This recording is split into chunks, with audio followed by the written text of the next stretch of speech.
Hello, good evening. How are you? I'm all right, thank you very much. How are you? I am fantastic. Long time no see. Oh, yes. It's Whoops, been what, I'm just. 4 days? It has been 4 days. 4 sad, hot, now cold days. Yes.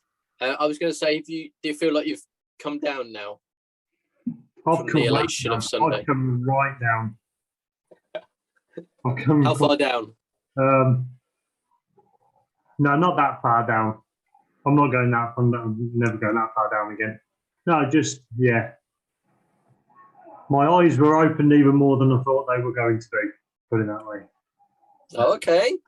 Interesting. So, for listeners who haven't listened to recent episodes, perhaps, we're recording this the Thursday after Vegan Camp Out, which we were at Friday till Sunday night.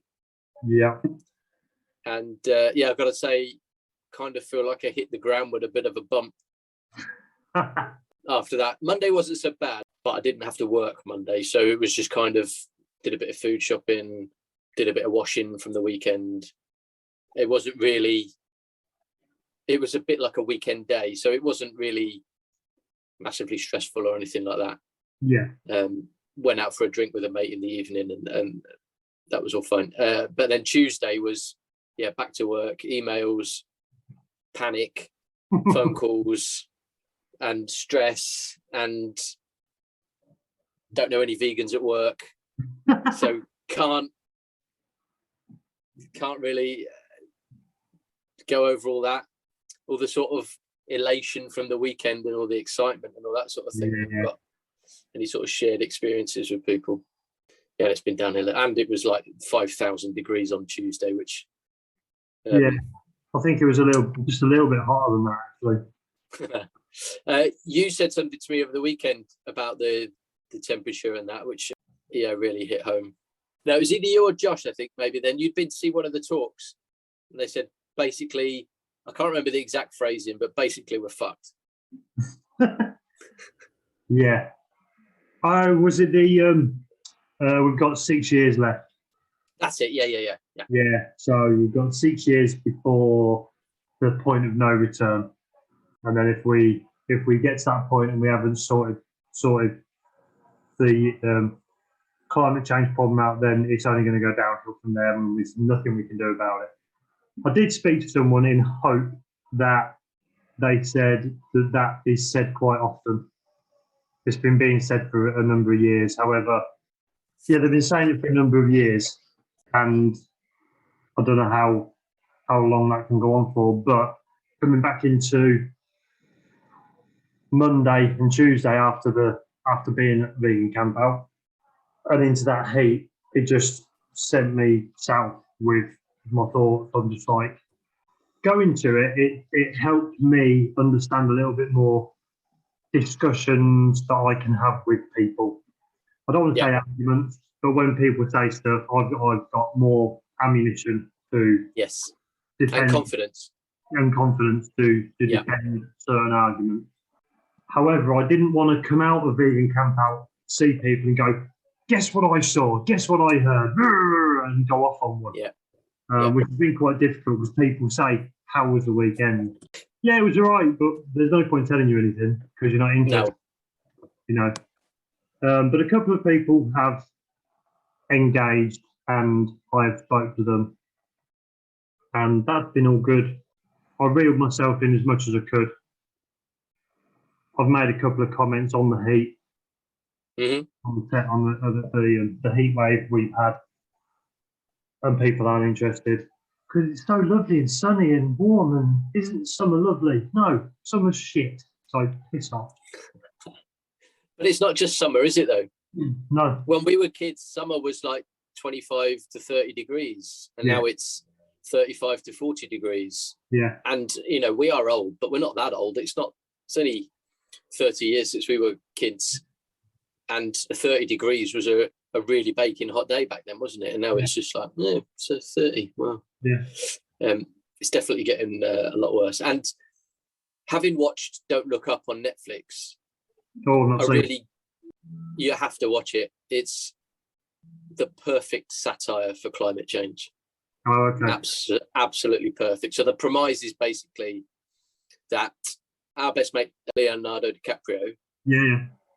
is an astronomer, and he and his team discover this massive comet that's going to smash into Earth and kill everyone.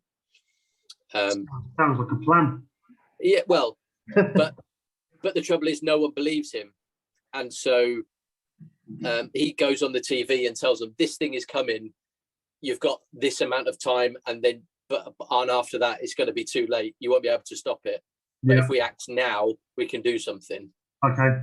You can see the comparison, and everyone's just like, "Yeah, don't be daft," and trying to put him off, and people saying it's fake news and all that sort of thing. Oh, it's just made up, this thing, and all that kind of stuff.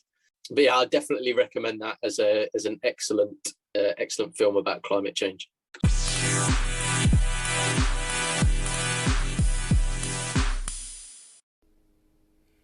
Okay, the car is loaded up and we're on our way to Vegan Campout. Satnav says 35 minutes. Let's see how we get on. Okay, I'm on site and I am in the queue for the car park. It's not looking too bad, but it's only 12:20, so I think most people won't have arrived yet. I can see quite a few tents, quite a few cars. The main marquee is massive, and I think that is going to have a fantastic atmosphere tonight when it all kicks off. And so next step will be park up and put up the tent. Okay, here we are. It's Friday night. Camp out has started. We're just going to the main stage.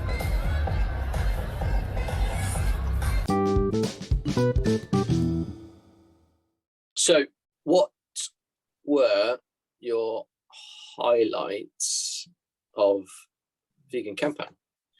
Friday night, I actually met Joey Carbstrong, which was amazing. Yes, you did. You hugged him within an inch of his life. I gave him a hug before I'd said anything, which was amazing. Friday night was good. There was a rock metal disco thingy on in the main stage, which was cracking. A bit of good music.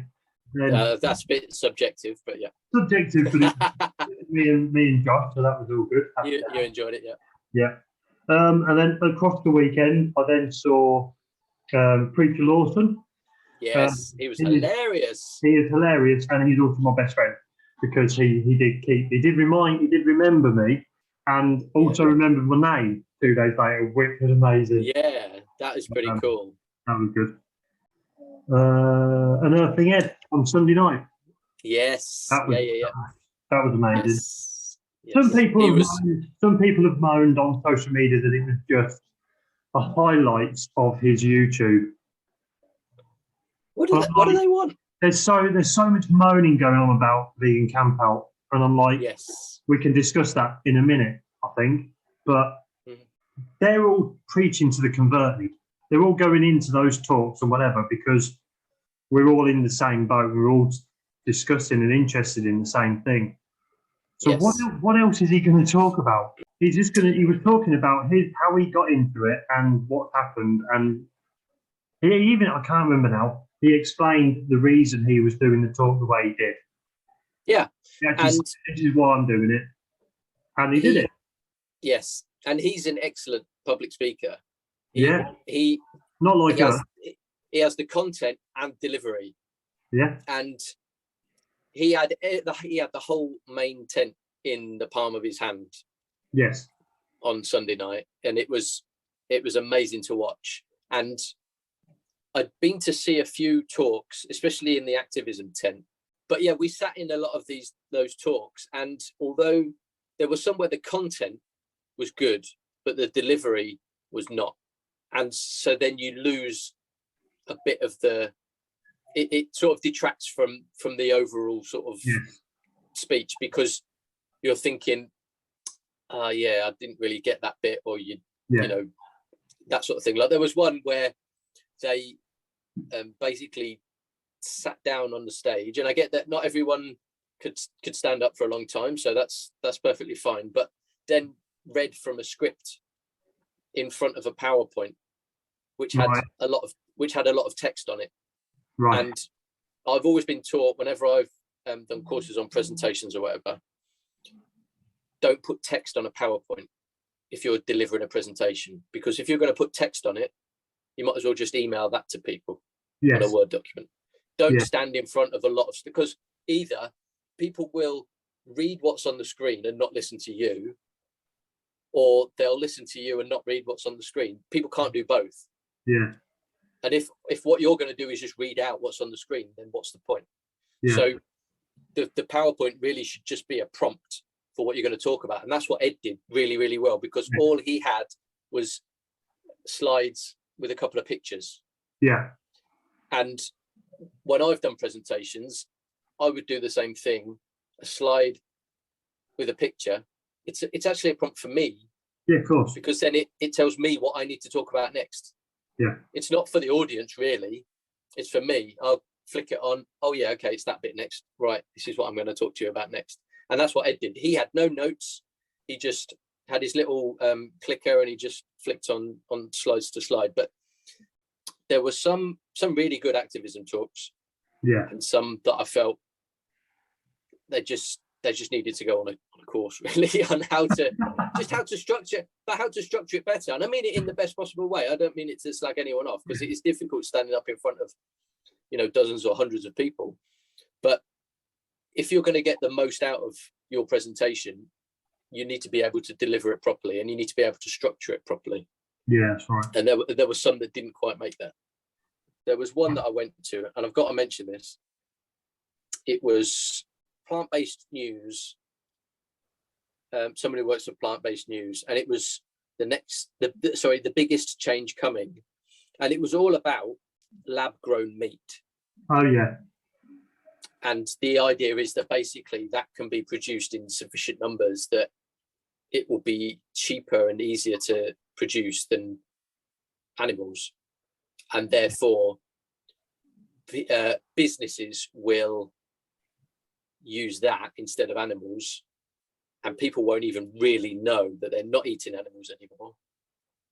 It will just happen, and then no animals will need to be killed for food. Yeah. Or dairy or whatever. Yeah. I've heard of that, and I've not really looked at it that way. I've looked at it in a slightly negative way, that, and I know this. I'll get shot by the larger vegan community, but I see that as, I don't think they should do it, because it still doesn't help with the health epidemic. Nope. It helps with the environment and it helps with the animals. It doesn't help with the health. And I although I'm in it for the animals, most definitely, I really am a stickler for all three. Yeah. Because if we're not healthy, that's still feeding into the pharmaceutical industry, and that's not good. No, I get that absolutely. And I mean, for me, it's not really of interest to me, because I don't think I would ever want to eat it. No. I mean, I've had vegan burgers and sausages that have been too meaty for me. Right, yeah. Yeah. Because they're too close, but I kind of feel like they're the ones that aren't really made for us. They're the ones that are made for meat eaters who want to have a day where they don't eat meat, perhaps. Yeah. That sort of thing. Maybe they've got to kiss Natalie Portman, and so they just want to have half a day without eating meat. Who can imagine going half a day without eating meat? So one of the talks I liked, I only caught the last probably 10, 15 minutes. I can't remember who it was, what organisation it was. They're talking about milk. And I found out somebody put into one of the Facebook groups, I think it was the Vegan Camp Out group, that they were at that talk and they wanted to know where the study was from. And I wanted to know that because I'd come into it late, I didn't know where it was coming from, and I thought it's a good piece of evidence to give to people. What was the sort of outline of it then? What was it saying about dairy? So the idea, well, it's just the overall health. What's the opposite to benefit? Unbenefit. The overall health unbenefit of drinking milk. how detrimental it is to the human body, to the point that the first thing I heard them saying was all animals' milks have certain characteristics for that specific animal and that specific baby. So we don't grow to the size of a cow. We only grow to the size of a human, strangely enough. So when you drink the milk of a cow, you're drinking the characteristics to make you grow more, which make you bigger. Yeah. No shit, Sherlock. There's an obesity epidemic. But it was drinking cow's milk blew my mind anyway in cowspiracy. But when you said that, and it was like, the characteristics that make up cow's milk are designed to make the consumer, the calf, bigger, quicker. Yeah, quickly. Yeah. We're getting them characteristics. We're getting too much protein and we're getting too much of this and too much of that that's making us bigger the wrong way. And I just went, oh. And then she went into pregnant women or mums with babies that are feeding the babies and how, like, putting cow's milk in your body and then breastfeeding is one of the biggest causes of breast cancer, because you're putting that process through. Oh, wow! And okay. I need to read the study more to get a better argument, because I'm not coming across very well, and I'm aware of that. No, that's fine. Just listening to what you said, I was just sat there and just with my head in my hands thinking, God, why don't people get this? Because again, it's common sense again. It's just that thing. Yes. It's not for us. It's for them. And here are the obvious reasons. Yeah. Was it Preacher Lawson who was saying he thought cows just made milk? Yeah. I think it's got that a couple of times, yeah. Yeah, and so when someone said to him, actually, cows only make milk because they're mothers, and all of a sudden that was when he just sort of went, oh my God, of course it is the same as humans. Yeah. And so, but what's happened to the baby? Yeah. That's it. I remember going on a school trip to the local farm back in, it was down the road near Quinton in Northampton. Oh, yeah. I remember the farmer saying, cows produce milk and this is how we milk them. This is where you get milk from. And I was like, yeah, like all kids do. Oh, right, that's really interesting. So you just get it in your head. Yeah, cows just produce milk. It's a cowspiracy. Wow. Unbelievable. Yeah, I really enjoyed Preacher Lawson. I'll be completely honest. I'd heard of him, but I'd never seen anything that he'd done, and I just found him absolutely hilarious. His style, his delivery, was just absolutely brilliant. Some of the jokes that he told were just phenomenal. I really enjoyed Simon Amstel as well. I think perhaps appropriate. I think perhaps 6:30 on a Saturday evening at a family event probably wasn't the best booking, but or maybe the person introducing could have said this perhaps isn't entirely appropriate for kids, because there was a lot of I think my kids are a bit older, so I don't think that would have been terrible, but I think if you had kids who were maybe under 10, who were paying attention. Can you have a kid under 10? Unbelievable. Was she there? She was there, but she got her head in the tablet. It's fine. Yeah, so I think if they were paying attention, maybe there would have been some awkward questions at the end of it. But I'm not a kid under 10, and I thoroughly enjoyed it. So that was fine. I enjoyed Lucy Watson as well. I thought she was really good.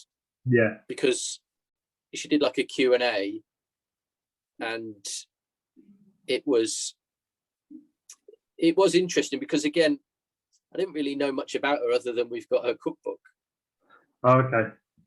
So that was good. Manami Frost was good. Yeah, she was. What I liked about Lucy Frost, just quickly going back to her, was when she said that she'd grown up on a working farm Yeah, And even at a young age, it just didn't sit right with her. I thought that's really good. yeah. And brave as well. Imagine Yeah. telling your farmer parents that you don't want to eat meat anymore. Yeah. That's amazing. Yeah. So there's been a lot of slagging off the vegan camp out on social media. There's been a lot of negative feedback about the way it's been organised, the way the site it's on. That the organisers claimed it was no longer animal agriculture. But some people saw some sheep wool and sheep poo. I didn't, but people have and complained.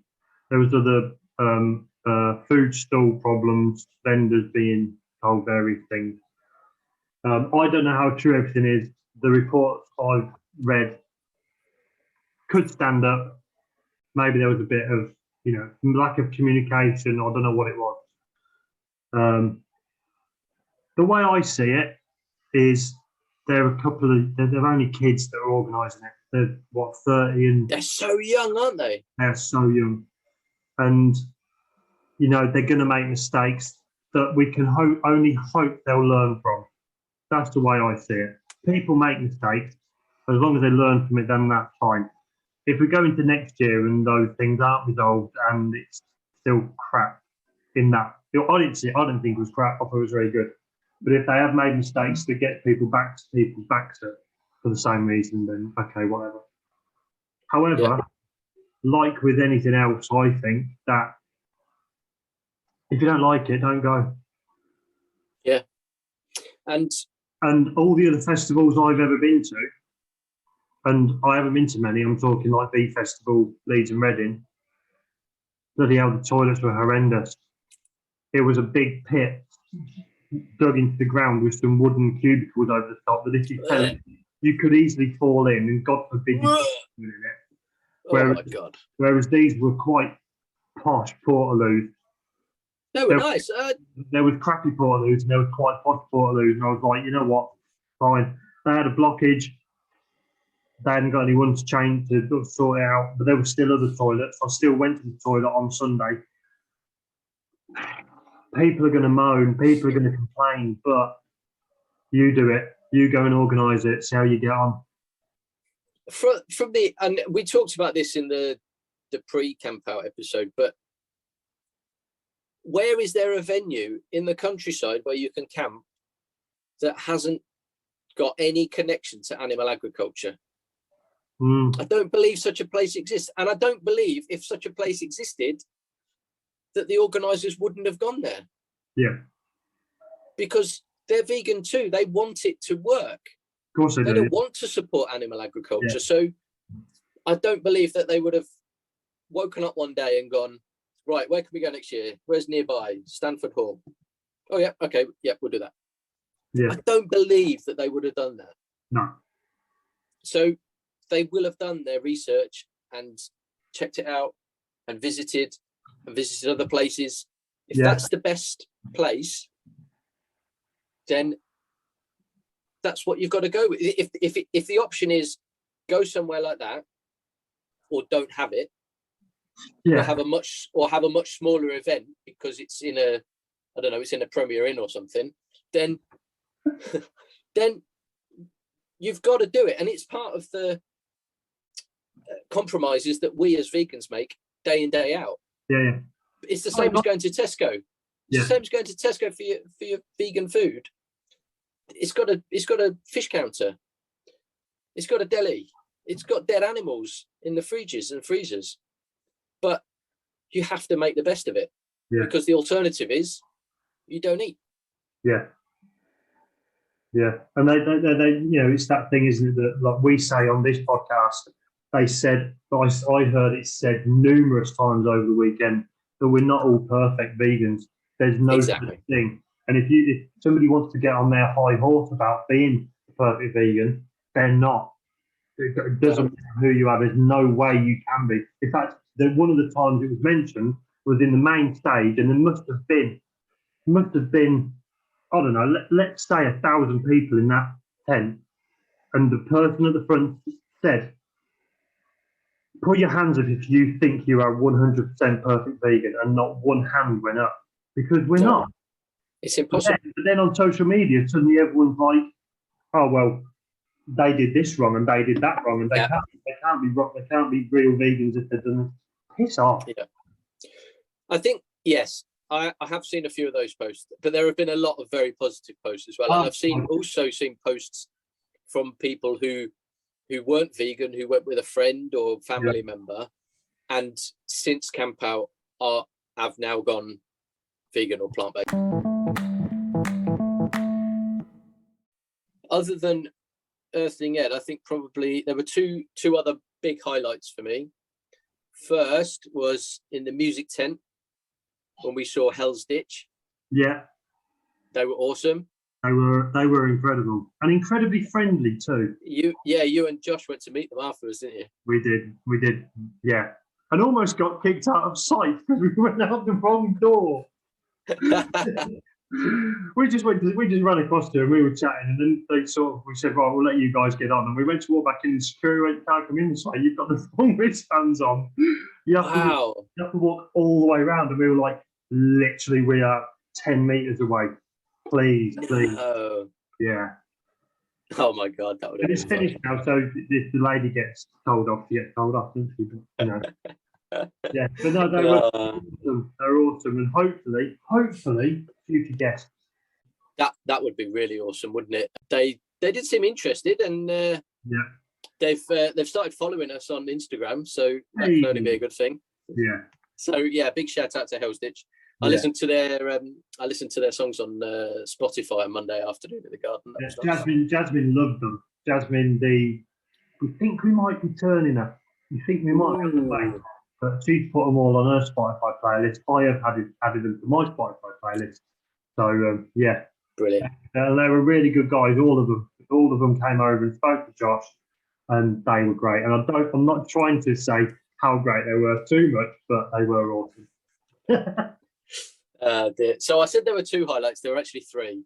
So the second highlight for me was the massive vegan runners meetup at Rugby Park Run on Saturday. There were 120 of us who ran.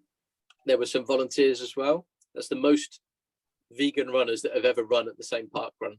Brilliant. On the same day. And it was absolutely amazing.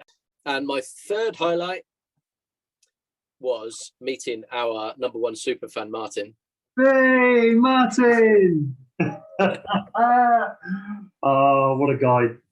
Yeah, what a legend. I big him up more than I bigged Hell's Ditch up. Well, it was great to meet him. It turned out after being in the queue for about an hour to get in on Friday to sort of get in the first time, it turned out he was about 15 or 20 meters in front of me in the queue. Brilliant. But we didn't realize until we got in. And so we met, we had a hug, the obligatory hug. And he's a top guy. He even gave his How I Vegan podcast badge to Gaz Oakley, and he took a picture with Preacher Lawson, who was wearing the How I Vegan podcast badge that Josh had given him. Yes, he was. One of the things that I've seen on the Facebook group is a suggestion for next year of a comedy tent. Okay. And people have been listing vegan comedians. And it turns out there's actually quite a lot. Okay. So my suggestions were Sarah Pascoe and Lou Sanders. Yeah. Both very, very funny. But there were also suggestions for Alfie Brown and Carl Donnelly. I'm thinking of other vegan comedians. There must be others that we've heard of. Yeah, so according to this, Justin Morehouse, who was in Phoenix Nights, and Lee Mack apparently is vegan. I didn't know that. John Richardson is famously vegan. John Richardson is definitely vegan. Wow. And there was another one. Oh, Ricky Gervais. Of course. Yeah. I mean, if they've got Ramesh Ranganathan in, then what are the chances of getting Ricky Gervais as well? Probably quite slim. Yeah, I would have thought, but you never know. It's worth asking, isn't it? And as far as I'm aware, one of my favourites, John Robbins, describes himself as broadly vegan. If the camp out organisers are on email, which you simply have to be these days, they should drop him a line and see if he's free. Because the thing is, it's in July, which means it's nearly time for the Edinburgh Fringe. Most comedians will be at the Fringe, so they could just use it as a warm-up. I don't think that would be impossible. Yeah, that'd be a very good idea, wouldn't it? I've also suggested to the vegan camp out organisers that maybe it's time for an official podcast.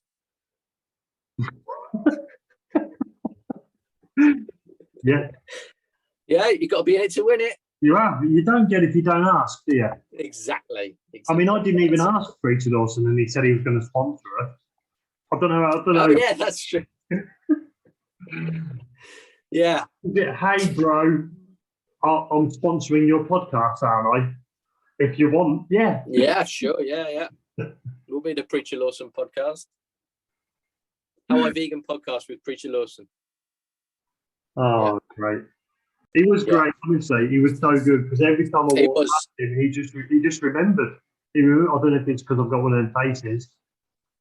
Probably. Maybe. One of them beards. Not in a good way, but he just remembered me every time I walked past him. It was just like, yeah, it was fun. It was really fun speaking to him. So you've booked already for next year? I have already booked for next year. Yes. We are going to book for next year.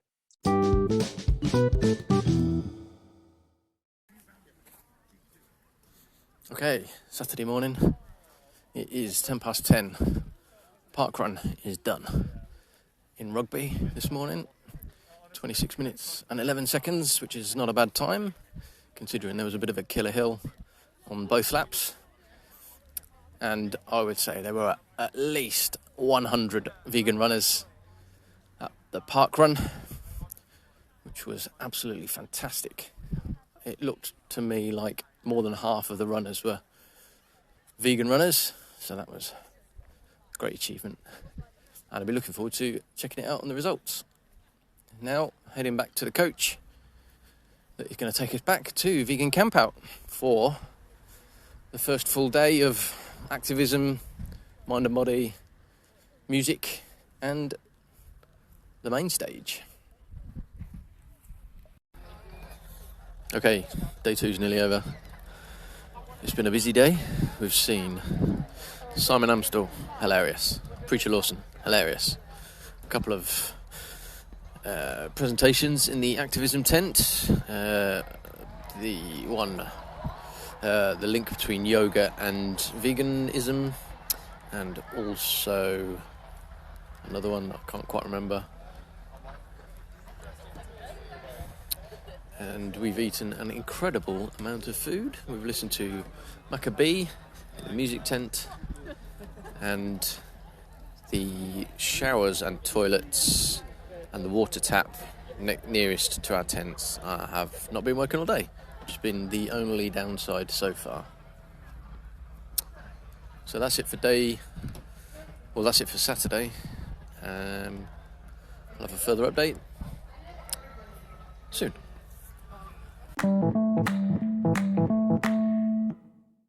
But that milk thing I was talking about was called, it's part of the China study. The China study? The China study. Okay. It's a very, very in-depth nutrition and health document that was compiled recently at some point. I'm not looking, so I'm literally guessing what it's about. But yeah, it's part of that, and it breaks all your food stuff down, and there's a section on milk. Oh, awesome. Okay. There is a video that I saw earlier that I might. Well, it's an 8-minute video. I need to have a look at it, see what's there. And if it's, I will be sharing it on my social media that nobody will watch. Except me. Then you'll like it and go, that's amazing. Yeah. Or it might be the first 10 seconds might be watched by someone who then comments some absolute nonsense. Yeah, probably. Anyway, I'm going to be I'm going to be positive now. Go for it. These shout outs to the top foods. Top So food. number one, top foods that top food vendors that I ate at over the weekend, and there were a lot. So this has been quite tricky. Massive shout out to Herbivorous. Yes. The Philly cheesesteak fries were, as Greg told us in his episode, the Philly cheesesteak fries were absolutely amazing. So you went there. I didn't go there because I had it in my head that I'm going to go to Herbivorous in Manchester at some point in the future. Yes, absolutely. I do get that, but I just couldn't resist. No, that's fine. Absolutely. I had a Frost burger, which was Manami Frost's burger chain. That was really, really amazing, really tasty. Really enjoyed that. We had we went to Vosages. Yeah, I had breakfast there. Which was recommended by Martin, our super fan. And yes, although Martin, because that was excellent. Went to the Hogless Roast. Yeah. Which was excellent, which was one of Josh's highlights, I think. It was, Food highlights, at least, yeah. And we also had Mirch Masala, which is a vegan Indian Indian restaurant in Leicester. That was really, really excellent. Are they fully vegan, are they? A pure vegetarian restaurant. Right, okay. And then there were two ice cream stands. Yeah. Which were both awesome. There was Dapper, had the strawberry cheesecake, which was absolutely amazing. No, not strawberry cheesecake, Jammy Dodger, I think it was, but it was very similar. It tasted like strawberry cheesecake ice cream. It was amazing. Brilliant. And Lick dairy-free ice cream, which is where they were the ones with the big waffles. They do like a warm waffle with 2 scoops of ice cream and the squirty cream, and it was amazing. I had a donut from Donuts, a Nottingham donut place. They were incredible. That was a meal in a donut. It was incredible. Wow. They were big bits of kit. So I had 2 because I'm a big fan. Why not? And sorry, one other shout out to Maple and Dough, who did cookies. And did you go there in Wicked? We did there just before we left. We did go there just before we left. So they get a shout out because they're based near Middlesbrough. And on Saturday night, they drove home after everything was closed to restock to come back on Sunday morning. Wow. And they had about 3 hours sleep. And they worked all day Sunday and were there again on Monday morning. So big shout out to them because that's a massive effort. That's incredible, isn't it? And the cookies are amazing. I didn't get one. Well, good news for you because they do mail order. So if you want to order online, they'll deliver it to you. Wicked. And they're not paying me to say that. No.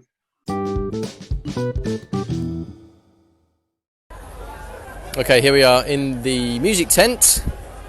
It's 1 o'clock. I'm just about to do some music. We're not going to do. We're not going to do some music. Sorry, no. But Wes and I are here. Wes, what's been your highlights so far? My highlights so far have been meeting Preacher Lawson in person and having a cuddle, meeting Joey Carbstrong in person and having a cuddle, meeting a few other people and eating lots of food. And saw saw Ivana Lynch last night. That was really good as well. Although she seemed really nervous. But no, it's been an amazing weekend with amazing food, and I'm all hot and sweaty now, and I need a shower. Yeah, we all need showers. Thank you. Okay, it's Sunday morning. We've packed up our tent because we're going home after Earthly Ned. I'm here with Josh. Hello. Hello. You've got to speak into the microphone, Josh. So, Josh, you've been here since Friday. What have been your highlights so far? I think all the food has been amazing. I've tried a lot of it. I've not had one bad piece of food. It's been amazing. A lot of the talks were really good. There was Preacher Lawson was great. I think he might be one of my favourite We've got a bunch of pictures with people who are doing stalls and people who are doing talks and stuff. Some of the activism bits were amazing. We haven't seen much of the music, but hopefully today the music will be pretty good, the ones that we're going to listen to.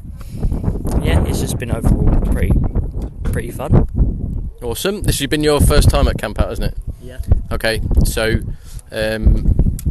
could you pin it down to say what's the best food you've had so far? The Hogless Roast burger. Okay, why was that? I don't know, it just tasted, some of the stuff they put on the burger was amazing. There was loads of sauces and spices and stuff. It was great. Awesome. Okay, and it's Earthling Ed tonight. You're looking forward to that? Yeah. I haven't really seen much of Earthling Ed, but the stuff I have, he seems pretty cool. I think that's going to be a good one. We'll look forward to that. Thanks, Josh.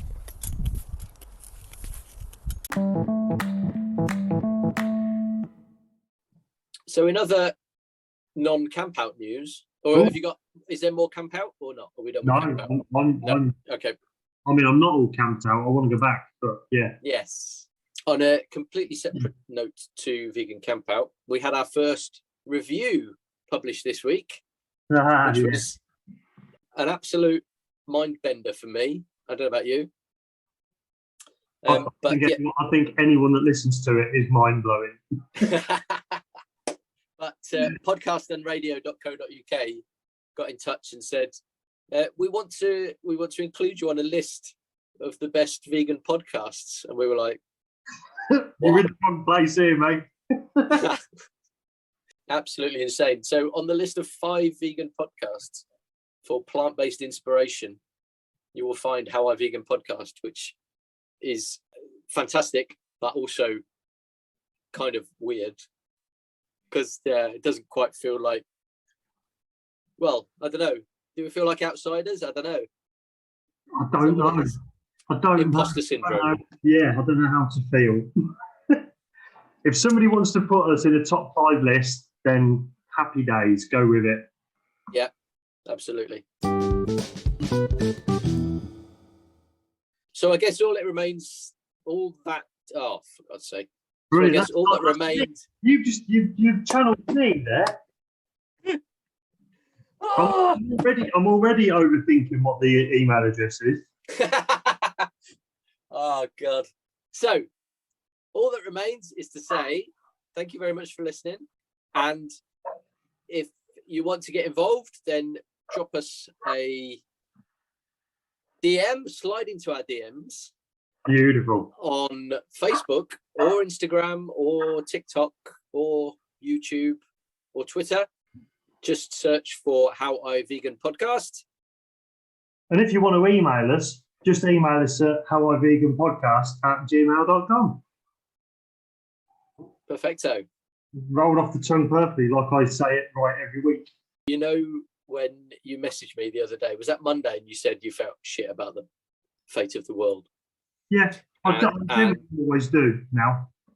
Yeah, and I genuinely had a dream. I woke up with a dream on Monday morning that you and I were on the stage in the activism tent doing a talk on how to maintain hope in what appears to be a hopeless situation. Wow. And I said that to Lou and said how funny it was that you'd mentioned that to me, and I'd literally just had the dream of delivering us two delivering something on how to. And she said, "Oh right, what were you saying then?" I was like, "I don't actually know the content. It was just the fact that we were there doing a presentation." Right. But it kind of did get me thinking. That must be. We can't be the only ones who feel hopeless about the future. I don't believe that. There's a dystopian Facebook group. Oh, is there? Yeah. I'll invite you to it right now. Yes.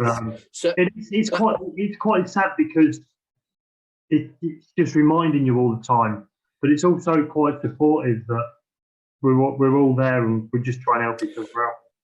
Well, that's it. So what I figure is there must be cleverer than people than I who have looked into this and have done some sort of research or found out what actually can give you hope at a time like this. Yeah. Because I did a bit of a Google on Monday, and a lot of the stuff was just absolute nonsense. Like, it was something like, be well informed. And I thought, well, the better informed I am, The the worse. worse I feel about it, because it seems so bad. Yeah. So that's not part of it. You know, it's like, get your news from a reliable source. Well, what's a reliable source these days? Yeah. You know, everyone's got an agenda. So what's a reliable news source? Who's to judge on what a reliable news source is? I saw a TikTok earlier where it was like a high. There was only two. I think there was one in Australia and one here. I think one of them was either Sky News or ITV, like breakfast, you know, whatever it is on breakfast at the minute. And Yeah. they had a meteorologist doing the weather thing, saying they were like, so it's only 20 degrees where you are right now, and he was like, well, yeah, but tomorrow it's not going to be 20, it's going to be 40, and that's really not good. Blah, blah, blah. And he was explaining why it's not good and this, that, and the other. And then the presenter was like, Stop with all this negativity. We want the sunny weather. We want this. We want blah, blah. No. No, we definitely don't. That, I've seen that clip, Okay. and it's put next to, it was being put next to a clip from Don't Look Up. And the similarities because are that was- amazing. that was the girl in it was her. Jennifer Lawrence. Right. I thought I recognised her. I was like, that looks like Jennifer Lawrence, but whatever. Yes. Um, Yeah. Definitely what.